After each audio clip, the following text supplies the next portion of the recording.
నిన్న జరిగిన big boss అగ్ని పరీక్ష షోలో నాకైతే బాగా నచ్చిన స్టోరీ, బాగా అందరికీ ఇన్స్పైరింగ్గా అనిపించే స్టోరీ ఎవరిదంటే రాజ్ కుమార్ గారిది.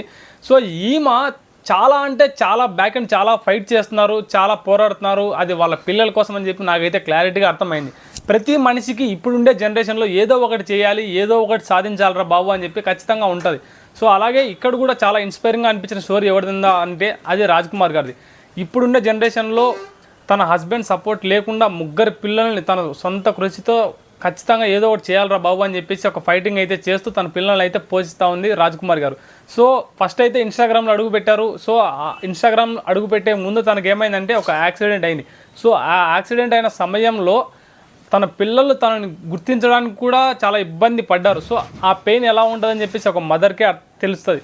సో ఇలాగే ఏదో ఒకటి ఒక ఆపర్చునిటీ కోసం చూస్తా, ఒక ప్లాట్ఫామ్ కోసం ఏదన్నా ఎదురు చూస్తూ ఉంటే అదే టైంలో ఈ బిగ్ బాస్ అయితే తనకు ఒక అవకాశం ఇచ్చింది. సో ఫైనల్గా ఏదైతేనేమని చెప్పేసి అగ్ని పరీక్ష షోలో అడుగుపెట్టింది. ఈ స్టోరీ విన్నాక జడ్జెస్ కూడా చాలా అంటే చాలా ఫీల్ అయ్యారు. బట్ నాకు బాగా అనిపించిన పాయింట్స్ ఏదంటే 2-3 బాగా ఎపిసోడ్లు అన్నీ అబ్జర్వ్ చేస్తే వచ్చిన ప్రతి ఒక్కరు ప్రతి దగ్గర ఏడుస్తున్నారు తప్ప నాకు గ్రీన్ ఇవ్వండి, నన్ను పంపించండి అని చెప్పేసి ప్రతి ఒక్కరు ఏడుస్తున్నారు తప్ప ఈవెన్ అబ్బాయిలు కానీ అమ్మాయిలు కానీ చాలామంది ఏడుస్తున్నారు. బట్ ఇక్కడ ఈమె ఇంత ఇబ్బంది పడుతూ ఇన్ని స్ట్రగుల్స్ ఫేస్ చేస్తూ ఇంత ఫైట్ చేస్తున్నా కూడా ఎక్కడా తడబడకుండా, ఎక్కడా ఏడుకోకుండా, ఎక్కడా రిక్వెస్ట్ చేయకుండా తన పాయింట్స్ అయితే చెప్పుకుంటూ వాళ్ళు అడిగిన దానికి సమాధానం ఇస్తూ జడ్జెస్ని ఇంప్రెస్ చేసి 3 గ్రీన్ ఫ్లాగ్స్ అయితే తెచ్చుకుంది. ఫైనల్గా టాప్ 15లో అయితే అడుగు పెట్టింది. సో ఈమె స్టోరీ చాలామందికి ఇన్స్పైరింగ్గా ఉంటుంది. ఎందుకంటే ఒక జనరేషన్లో ఇంతమంది ఎవరి సపోర్ట్ లేకుండా తను సొంత కృషితో ఇంత స్ట్రగుల్ ఫేస్ చేస్తూ పిల్లల్ని అయితే పోషిస్తూ ఉంది. ఒక అవకాశం కోసం చూస్తూ ఉంది. అవకాశం అయితే వచ్చింది.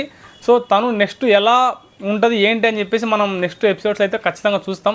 సో ఈమె గురించి మీ ఒపీనియన్ ఏంటి అని చెప్పి నాకు కామెంట్ సెక్షన్లో కామెంట్ చేయండి. అలాగే ఛానల్ అయితే సబ్స్క్రైబ్ చేసుకోండి. సో నెక్స్ట్ ఇంకొకరు ఎవరంటే పూజారి గారు ఆయన నేమ్ నాకు గుర్తులేదు. బట్ చూసిన ఎపిసోడ్లో అయితే నాకు బాగా అబ్జర్వ్ చేసింది ఏంటంటే ఎంట్రీ అయితే పూజారిగా ఇచ్చాడు, తర్వాత ఒక రెమో లెవెల్లో ఇచ్చాడు.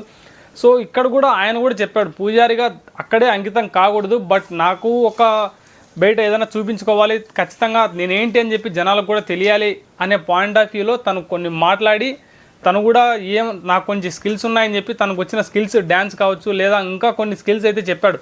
బట్ అక్కడ ప్రియారిటీగా టాస్క్లో భాగంగా నేను ఏదైనా నాకు నచ్చిన సాంగ్తో నేను డ్యాన్స్ చేస్తానని చెప్పేసి డ్యాన్స్ అయితే చేశాడు. బట్ యాజ్ పర్ జడ్జెస్ అలాగే నాకు కూడా అనిపించింది, ఎందుకంటే డ్యాన్సర్స్కి ఇంకా కొంచెం బెటర్గా పర్ఫార్మెన్స్ చేస్తారు. ఆయన పర్ఫార్మెన్స్ బాగాలేదని చెప్పట్లేదు, బట్ ఇంకా బెటర్గా చేస్తారు. సో అప్పుడు అక్కడ నాకేమనిపించింది అంటే జడ్జెస్ కూడా అలానే ఫీల్ అయ్యి ఇది ఇంకా బెటర్గా కూడా చేయొచ్చు, బట్ అలా ఏం లేదు. సో మేము బెస్ట్ కోసం చూస్తున్నామని చెప్పేసి అతన్ని అయితే రిజెక్ట్ చేయడం జరిగింది. ఇంకా నెక్స్ట్ లేడీస్ ఇంకా కొందరు ఉన్నారండి. లాస్యా అని ఒక అమ్మాయి వచ్చింది హైదరాబాద్ నుంచి. చాలా పట్టుకుంది, మనిషి కూడా కొంచెం మరీ అంత బాడీ బిల్డర్లా కాకుండా చాలా అంటే కొంచెం సింపుల్గా ఉంది అమ్మాయి. బట్ తను స్టార్టింగ్ నుంచి ఎండింగ్ వరకు ఎక్కడ తన ఎనర్జీ లెవెల్స్ అయితే ఏం మటుకు తగ్గలేదు. సో అలా ఉంటేనే జడ్జెస్కి ఎప్పటికైనా ఇంప్రెసింగ్ ఉంటుంది, చూసే జనాలకి ఇంట్రెస్టింగ్గా ఉంటుంది, ఒక బోరింగ్ ఫీల్ అయితే రాదు. సో జడ్జెస్ని తన ఎనర్జీతో, తన స్కిల్స్తో, తన వే ఆఫ్ టాకింగ్తో అందరినీ అట్రాక్టివ్గా ఖచ్చితంగా తనని ఏదో విధంగా సెలెక్ట్ చేస్తారనే పాయింట్ ఆఫ్ వ్యూలోనే తను మాట్లాడుతూ వచ్చింది. లాస్ట్కి కూడా తనకు ఒక 2 గ్రీన్స్ అయితే వచ్చాయి. సో తనైతే తన ప్రొఫైల్ హోల్డ్లో పెట్టారు.